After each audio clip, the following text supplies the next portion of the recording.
பரியேறும் பெருமாள், கர்ணன், மாமன்னன் ஆகிய வெற்றி படங்களை தொடர்ந்து மாரி செல்வராஜின் வாழை ஆகஸ்ட் 23 முதல் திரையரங்குகளில். Your dream vacation to Bali starts from ₹22,999 only with GT Holiday. Nakkeera நேயர்களுக்கு வணக்கம்.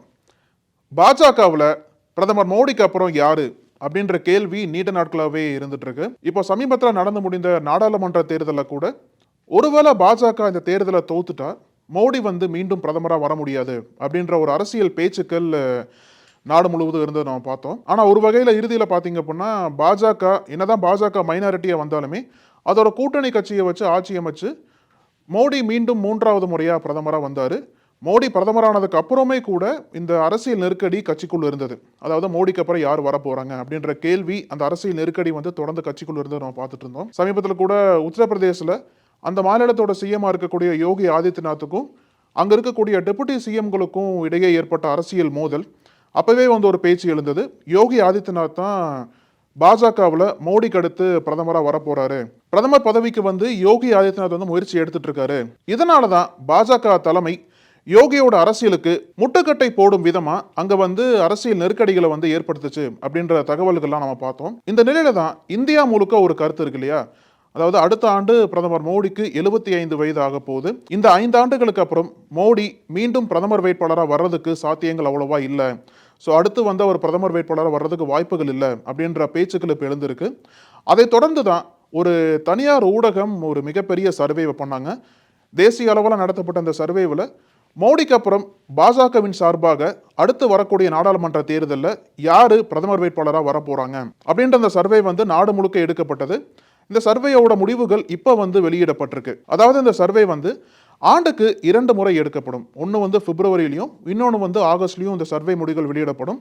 அந்த மாதிரி தான் இந்த ஆகஸ்டோட சர்வே முடிவுகள் இப்போ வெளியில் வந்திருக்கு. அதில் தான் பல அதிர்ச்சி அளிக்கக்கூடிய தகவல்களும் உண்மைகளும் வெளியே வந்திருக்குன்னு சொல்லலாம். ஸோ இந்த சர்வே எந்த காலகட்டத்தில் எடுக்கப்பட்டதுன்னு பார்த்தீங்கன்னா ஜூலை 15, 2024 அப்புறம் ஆகஸ்ட் 10, 2024 இந்த இடைப்பட்ட காலங்களில் தான் சர்வே எடுக்கப்பட்டிருக்கு. இந்த சர்வேக்கு கிட்டத்தட்ட ஒரு 40,000 மக்கள் ரெஸ்பாண்ட் பண்ணியிருக்கிறதா இந்த ஊடகம் சொல்லுது. ஸோ இந்த சர்வேயோட முடிவுகள்லாம் என்னன்னு பார்த்தோம் அப்படின்னா, மோடிக்கு அப்புறம் யார் வரப்போறாங்க அப்படின்ற கேள்விக்கு யார் முன்னாடி இருக்காங்கன்னு கேட்டிங்கன்னா, இப்போ உள்துறை அமைச்சராக இருக்கக்கூடிய அமித்ஷா தான் முன்னிலையில் இருக்காரு. ஏன்னா அந்த சர்வேல மோடிக்கு அப்புறம் அமித்ஷா தான் பாஜகவோட அடுத்த பிரதமர் வேட்பாளராக வரணும் அப்படின்றதுக்கு 25% பேர் ஆதரவு தெரிவிச்சிருக்காங்க. அமித்ஷாக்கு அப்புறம் பார்த்தீங்க அப்படின்னா யோகி ஆதித்யநாத் 2ஆம் இடத்திற்கு வந்திருக்காரு அந்த சர்வேல. அவருக்கு 19% மக்கள் மோடிக்கு அப்புறம் யோகி தான் பிரதமர் வேட்பாளராக வரணும் அப்படின்ற ஒரு ஆதரவை கொடுத்துருக்காங்க.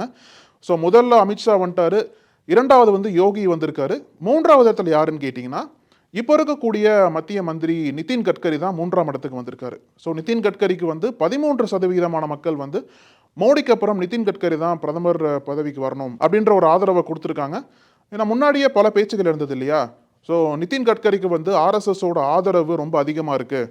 இந்த தேர்தலையே கூட மோடி ஒருவேளை தோற்றுறாரு அப்படின்னா நிதின் கட்கரி தான் பிரதமராக வர்றதுக்கு வாய்ப்புகள் அதிகமாக இருந்தது அப்படின்ற பல யூகங்கள்லாம் சொல்லப்பட்டுச்சு அரசியல் மேடைகளில். இந்த நிலையில தான் இந்த சர்வே மூலமா என்ன தெரிய வந்திருக்கு அப்படின்னா, நிதின் கட்கரியே 3ஆம் இடத்துல தான் இருக்காரு. அவருக்கு முன்னாடி யோகி ஆதித்யநாத்தும் அவருக்கு முன்னாடி அமித்ஷாவும் தான் முன்னிலையில் இருக்காங்க. யார் அடுத்த பிரதமர் வேட்பாளராக வரணும் அப்படின்ற ரேஸ்ல அமித்ஷா தான் முன்னிலையில் இருக்காரு அப்படின்ற ஒரு தகவலை இந்த சர்வே வெளிப்படுத்தி இருக்கு. மோடிக்கு அப்புறம் யாரு அப்படின்ற போட்டியில முதல் 3 இடங்களை வகிக்கக்கூடிய பாஜக தலைவர்களை பார்த்தோம்.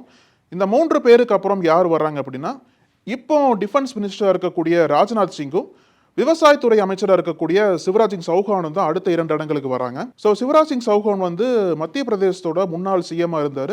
ஸோ மத்திய பிரதேசில் போன ஆண்டு சட்டசபை தேர்தல் நடந்தது. இந்த தேர்தலையும் பாஜக தான் ஜெயிச்சாங்க. ஆனால் அப்போ அது வரைக்கும் சிஎம்மாக இருந்த சிவராஜ் சிங் சௌஹானுக்கு மீண்டும் வாய்ப்பு கொடுக்கப்படலை.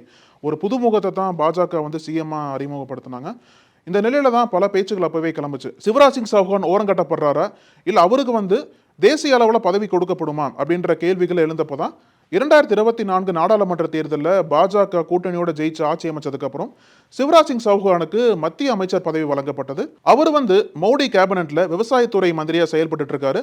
இவருக்கும் கொஞ்சம் ஆதரவு அதிகரிச்சுட்டு இருக்கிறதா இந்த சர்வே சொல்லுது. ஸோ ஒரு பக்கம் பார்த்தீங்க அப்படின்னா அமித்ஷாக்கு 25% ரெஸ்பாண்டன்ஸ் ஆதரவு தெரிவிச்சிருக்காங்க. அமித்ஷா தான் மோடிக்கு அப்புறம் பாஜகவோட பிஎம் வேட்பாளராக வரணும் அப்படின்றத ஆதரவு தெரிவிச்சிருக்காங்க.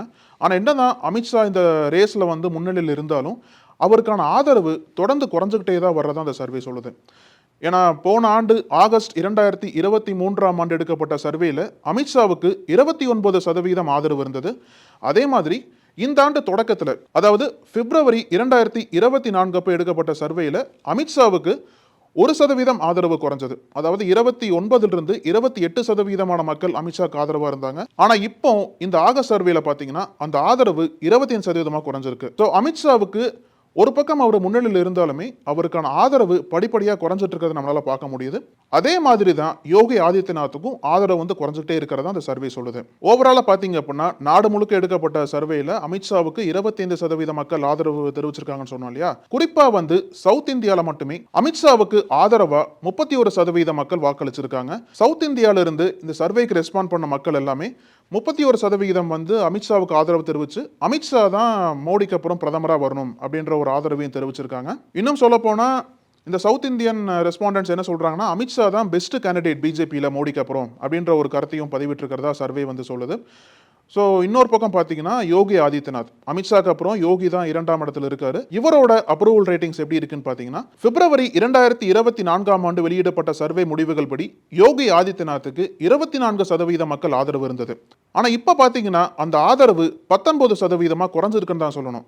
ஸோ இந்த ரேஸில் வந்து அதிகம் எதிர்பார்க்கப்பட்ட அமித்ஷாவுக்கும் சரி யோகி ஆதித்யநாத்துக்கும் சரி ஆதரவு ஒரு பக்கம் குறைஞ்சிட்டே வருது. என்னதான் அவங்க வந்து ரேஸில் லீடிங்கில் இருந்தாலுமே அவங்களுக்கான அப்ரூவல் ரேட்டிங் தொடர்ந்து குறைஞ்சிக்கிட்டு வரதை நம்மளால பார்க்க முடியுது. அப்போ இன்னொரு கேள்வி எழலாம்.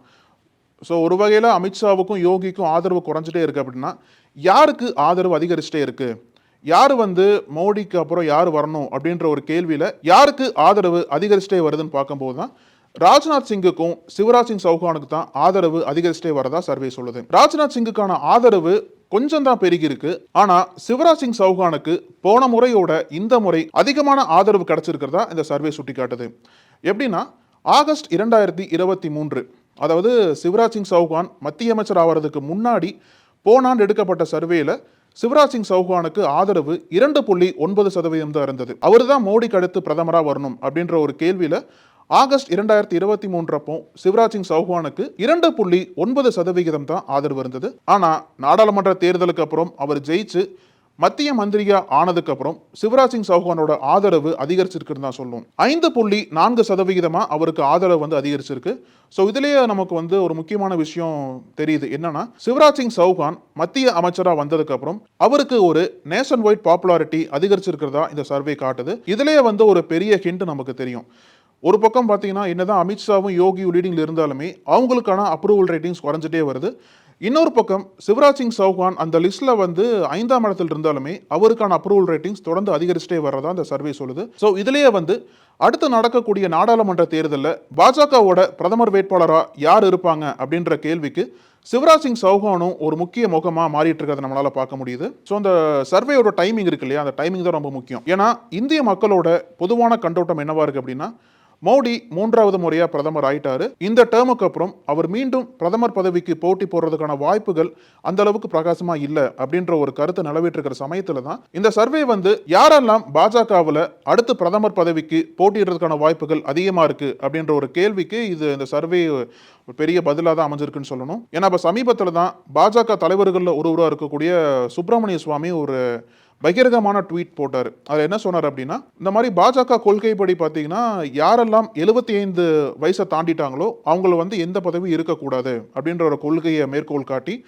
மோடிக்கும் அடுத்த ஆண்டு 75 வயது பூர்த்தி அடையும், ஸோ அவராகவே அவரோட பிரதமர் பதவியிலிருந்து ரிட்டையர் ஆயிடணும், இல்லை அப்படின்னா அவர் வந்து பதவி இழக்க நேரிடும் அப்படின்ற ஒரு கருத்தை சுப்பிரமணிய சுவாமி பதிவிட்டு இருந்தாரு. இன்னொரு பக்கம் பார்த்தீங்க அப்படின்னா மோடிக்கு அப்புறம் யார் வருவாங்க அப்படின்ற கேள்வி வந்து தொடர்ந்து தீவிரமடைகிறத நம்மளால பார்க்க முடியுது. அதற்கான நீட்சியாக தான் அந்த சர்வே முடிவுகள். ஒரு பக்கம் அமித்ஷா லீடிங்ல இருந்தாலுமே சிவராஜ் சிங் சௌஹானுமே தொடர்ந்து லீடிங்ல வந்துட்டு இருக்காரு. இந்த 5 முகங்கள்ல யாரோ ஒருவர் தான் மோடிக்கு அப்புறம் அடுத்து வரக்கூடிய தேர்தலில் பாஜகவோட பிரதமர் வேட்பாளராக ஆகிறதுக்கு வாய்ப்புகள் அதிகமாக இருக்கிறதா இந்த சர்வே மூலியமா நமக்கு தெரிய வருது. ஒருவேளை மோடி அடுத்து வரக்கூடிய நாடாளுமன்ற தேர்தலில் பாஜகவின் சார்பா பிரதமர் பதவிக்கு போட்டி போடல அப்படின்னா அவரு இந்த 5 பேர்ல யாரை முன்னிலைப்படுத்த போறாரு, யாருக்கு ஆதரவு தெரிவிக்க போறாரு அப்படின்ற ஒரு பெரிய கேள்விக்கான விடை நம்ம பொறுத்திருந்து தான் பார்க்கணும். இந்த சர்வேயோட இன்னொரு முக்கியமான அம்சம் என்னன்னு கேட்டீங்கன்னா இப்போ பிரதமரா மோடி இருக்காரு இல்லையா, ஸோ அடுத்த தேர்தலில் மோடியா ராகுல் காந்தியா அப்படின்ற ஒரு போட்டி வந்து இன்னும் தீவிரமடைறதுக்கு வாய்ப்புகள் இருக்கு. ஏன்னா இந்த போட்டி தான் இந்த தேர்தலையும் ரொம்ப தீவிரமா இருந்தது. அடுத்த தேர்தலையும் இந்த போட்டி வந்து இன்னும் தீவிரமடையலாம். ஸோ இந்த கம்பேரிசனை வச்சு இந்த சர்வேல கேள்வி கேட்கும்போது மோஸ்ட் ஆஃப் த ரெஸ்பாண்டன்ட்ஸ்மே என்ன சொன்னாங்க அப்படின்னா, இன்னுமே பிரதமர் மோடிக்கு தான் ஆதரவு அதிகமாக இருக்கிறதா அந்த சர்வேல தெரிய வருது. ஏன்னா அந்த சர்வே பொறுத்த வரைக்கும் கிட்டத்தட்ட 49% மக்கள் பிரதமர் மோடிக்கு தான் ஆதரவாக வாக்களிச்சிருக்காங்க. இவர் தான் அடுத்த பிரதமராக வரணும் அப்படின்ட்டு.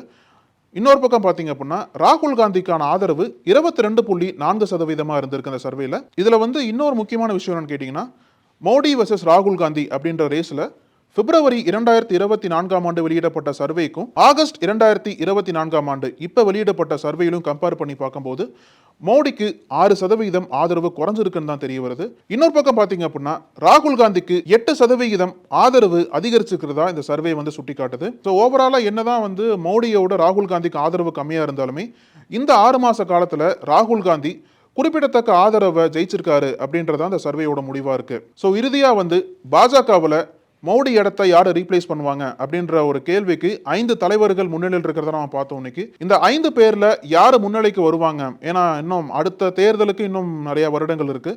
இந்த 5 தலைவர்கள்ல யாரு முன்னிலைக்கு வந்து மோடிக்கு பதிலா பாஜகவோட பிரதமர் வேட்பாளரா யார் இருக்க போறாங்க அப்படின்ற கேள்வி வந்து இப்பயே எழ ஆரம்பிச்சிருக்கு. மோடிக்கு இந்த 5 பேர்ல யாரு சவாலா மாறுவாங்க? மோடி இந்த 5 பேர்ல யாருக்கு ஆதரவு அளிக்க போறாரு அப்படின்ற ஒரு கேள்விக்கு விடை நம்ம பொறுத்திருந்தா பார்க்கணும். வேறொரு நிகழ்ச்சியில் சந்திக்கிறேன். நன்றி, வணக்கம். உங்கள் நக்கீரன் இதழில் கதாசிரியர், தயாரிப்பாளர், இயக்குனர் என பன்முகம் கொண்ட திரைக்கலைஞர் VC குகநாதன் எழுதி வரும் சினிமா கொட்டகை பரபரப்புக்கு பஞ்சமில்லா தொடர். வாங்கி படியுங்கள். நக்கீரன். நக்கீரன் டிவிக்கு சப்ஸ்கிரைப் செய்யுங்கள். உங்கள் ஆதரவே எங்கள் பலம். ஆசிரியர்களுக்கு நண்பனாகவும் மாணவர்களுக்கு ஆசானாகவும் திகழும் தேர்வு வழிகாட்டி. ஒவ்வொரு பாடத்திற்கும் அனுபவமிக்க ஆசிரியர்களின் துல்லியமான தெளிவான விடைகள். CNC இருக்கு, தேர்வு பயம் எதற்கு? இது தீரன் பப்ளிஷிங் ஹவுஸ் விற்பனை வெளியீடு.